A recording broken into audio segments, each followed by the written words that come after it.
Hello guys, how are you doing? Hope you're doing well. Lee and Mustafa, I don't know if you know me, but I know most of you. So today we're talking about John Dryden.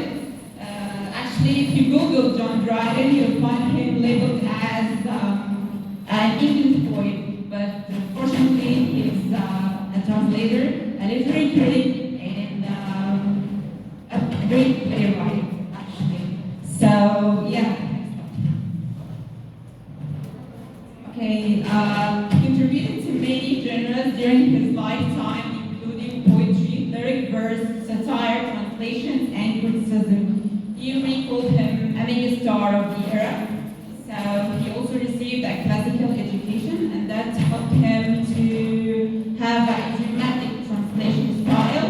And next slide, you'll find that his translation of the Indian was the best English translation produced ever. Okay, besides his contributions to poetry, he also played an important role in the development of the drama of England. He wrote the great tragedy of the Restoration. He is mainly related to the Restoration period. So tragedies like All for Love, 1677, the greatest tragic comedy, Down's Procession, 1689. And Dryden, the poet, is best known today as the satirist, and he succeeded in dominating the literary scene with his numerous works, many attuned to politics and public life. He was actually The Crown, his favorite. He was, next. Okay, his most famous poem, now we have his style. Okay, his most famous poem contains satiric portraits. And his translation of the Iliad, as I said before, remains the best ever produced in English. As a poet, he perfected the heroic couplet, sprinkled it with judicious enjambments, triplets, and metric variations. He is really brilliant. His subject matter was often factual, and he aimed at expressing his thoughts in the most precise and concentrated manner. And next slide, you'll find that it's one of the main traits of the century. And so it was about making it simple and easy to people to understand. And even it's back to the classic, actually, you find that it's called neoclassical period. Okay, although he uses formal structures such as heroic couplets, he tried to recreate the natural rhythm of speech, and he knew that different subjects need different kinds of verbs. Okay, as a writer in prose, he developed a distinct professional style, relying on patterns and rhythms of everyday speech. As a critic, he developed, actually, Samuel Johnson used to call him father of criticism, developed a combination of methods, historical and logical, evaluative,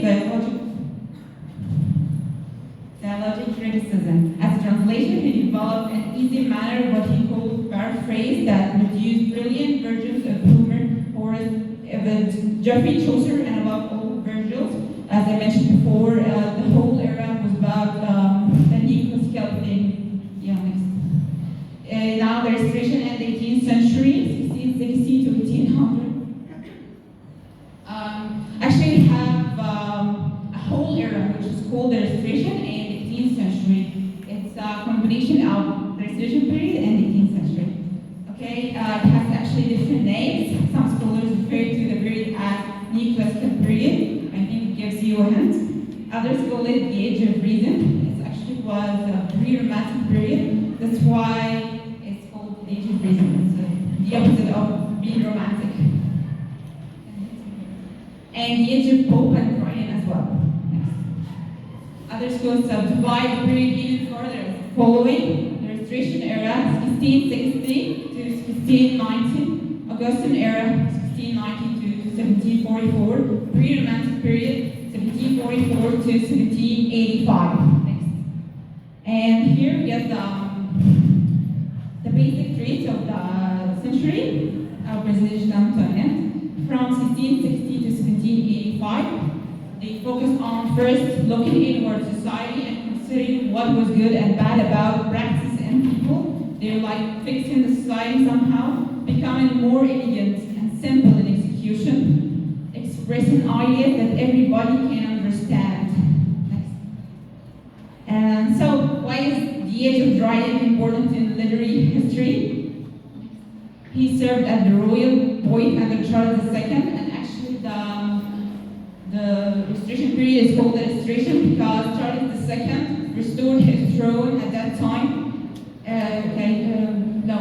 After the death of Ben Jonson, so he was the nominee after Ben Jonson. Dryden's work possessed a historical wit and political insight that is unsurpassed in his time as well as ours today. Next.